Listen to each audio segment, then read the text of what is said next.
So you think critics might be misguided, but yet they feed into your cycle of creativity?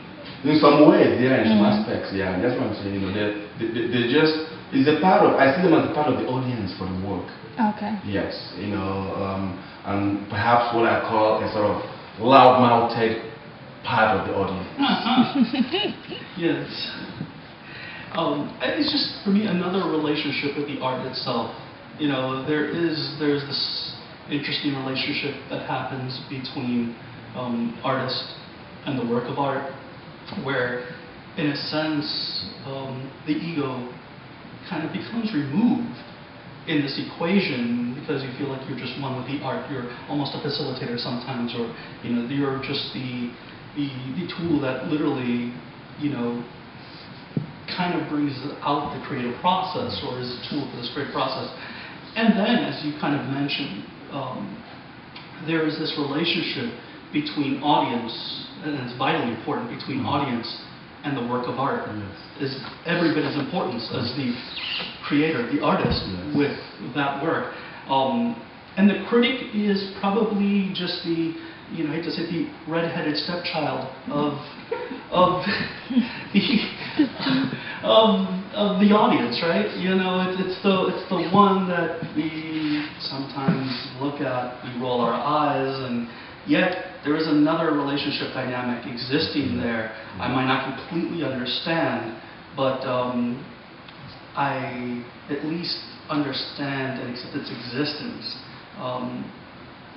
I do, not going to lie, I do prefer the relationship that exists between the general audience who doesn't come across with eyes as a critic, but I guess we're always a little critical anyway of every piece, but it comes across as almost accepting the person that we don't overthink or criticize about when the sun hits us and we take its rays. We just accept it, right? And we go with it. We allow it to touch us.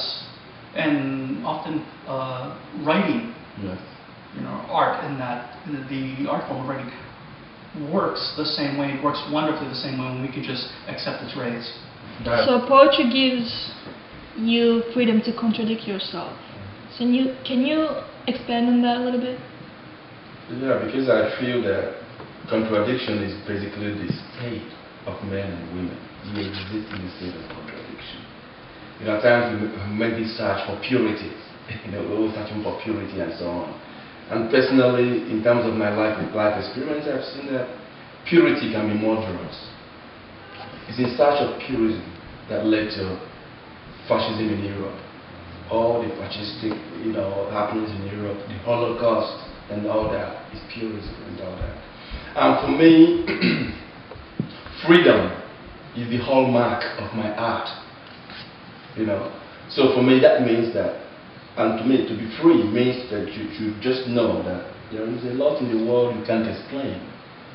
You know, there's a lot you have to simply embody. There's a lot you have to live through without trying to, you know, necessarily put them in compartments. You can compartmentalize life or art. You know, whether it is the art of love, whether it is the art of writing or painting, or whether it is music. You know, there should be a pliability. You know, something pliable to the way we exist, to the way we take our being, and to the way we write. Yeah, interesting enough, rigidity, I think, is always, anything that's rigid as an artist, one should just reject. Or you just call it bullshit. Call it what it is.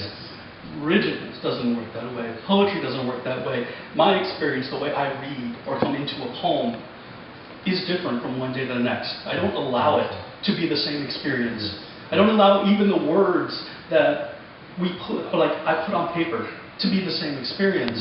I'm sure when others read any of our works, they probably also come to a poem, they'll interpret it, and then they may come to it again and have a completely different experience. I remember reading many Neruda poems, and from one reading to another reading, maybe a year from now, 2 years from now, you know, between the times of readings, it meant something completely different because my state of mind was different at that time.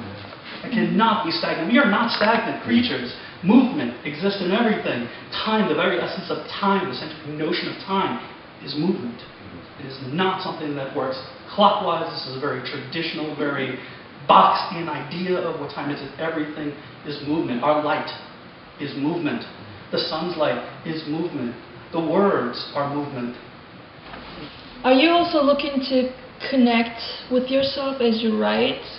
Connect with the world around you, with the images, or maybe to define them, to invent them? What do you look for? First of all, I would say that I don't try to define anything.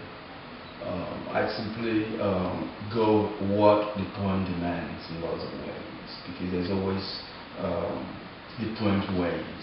And just like John said, you got to put your ego out of the way, because once you throw your ego into the whole stuff, you realize that the poem is somehow born dead. Part of the joy is for me as a writer is actually being taken to directions I never even knew about, sounding in a way that totally is strange from me. What I feel is me at this particular moment. Suddenly I see this poem, bringing out this voice that I can't even imagine myself, using or embodying. So it's like, for me, the joy of creation is about merging with what surrounds you. Those individuals, the architecture, trees, birds, seeing the sun or the moon. The moon never fails to excite me. At any time I see the moon, I do not wax ecstatic. I don't know why. There's no logic to it. It's something like, say the body of a woman does what it does to me. The moon and the body of a woman never fails to excite me. And I can't do anything about that. It's not something to be denied. So in that instance, I would simply say that I simply go into the mechanics or into the reading of the creative piece, which is using the word surrender. I surrender to the piece joyfully. That's it.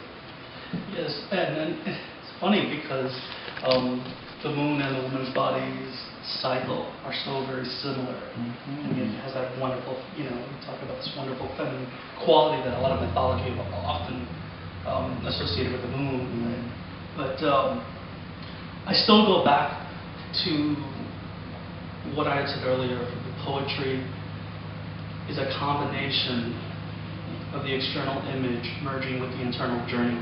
I cannot separate the two.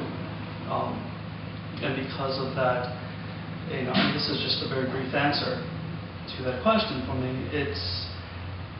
Therein lies for me the natural, for me as an artist, the natural relationship for me that allows the stripping of the ego and to just be a part of this beautiful movement, this beautiful cosmic